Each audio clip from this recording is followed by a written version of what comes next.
الراجل فتح صندوق الكنز ببساطة، وفجأة وشها ظهر في السماء فوق العالم الصغير اللي جوه الصندوق. في اللحظة دي الملكة اللي جوه الصندوق افتكرت إن الراجل ده جاي علشان ينقذهم، وقعدت تدعي عشان ينزل مطر وينقذ شعبها اللي بيعاني من الجفاف. الراجل على طول طلع بخاخة ورش رشة خفيفة.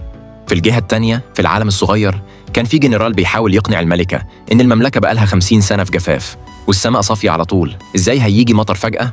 في اللحظة اللي بعدها المطر نزل بغزارة من السماء، كل الناس وقفوا في المطر فرحانين. الراجل اتبهر جدا بالعالم اللي جوه الصندوق، بس بعد فترة قصيرة المملكة اللي جوه الصندوق حصل طاعون والناس عانت جدا.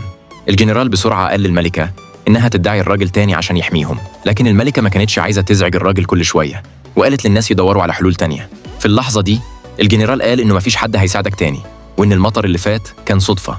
أول ما الراجل سمع الكلام ده طلع ولعته ووجهها ناحيته. في نفس اللحظة الجنرال اللي جوه الصندوق حصل بالبرق. الجنود محدش كان مصدق باللي شافوه، وركعوا كلهم يطلبوا السماح. الملكة ما كانش عندها حل غير إنها تحكي للراجل عن أزمة الطاعون وتطلب مساعدته.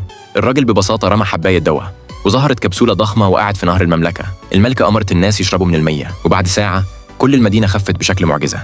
عشان تعبر عن امتنانها للراجل الملكة أمرت يبنوا تمثال للراجل، وجهزت احتفال كبير لليوم اللي بعده.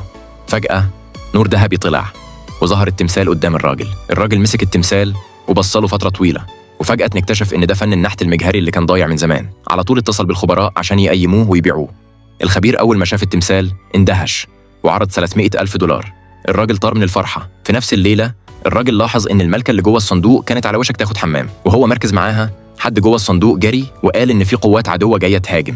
الملكة اضطرت تلبس هدومها بسرعة. الراجل اتغاظ جدا، ولما شاف جيوش الأعداء بيهددوا من بره المدينة جوه الصندوق مسك الولاعة تاني وعمل بالبرق. في نفس الثانية القائد اللي كان بيزعق وقع بالبرق. أول ما الجنود الأعداء شافوا المنظر جريوا هربوا.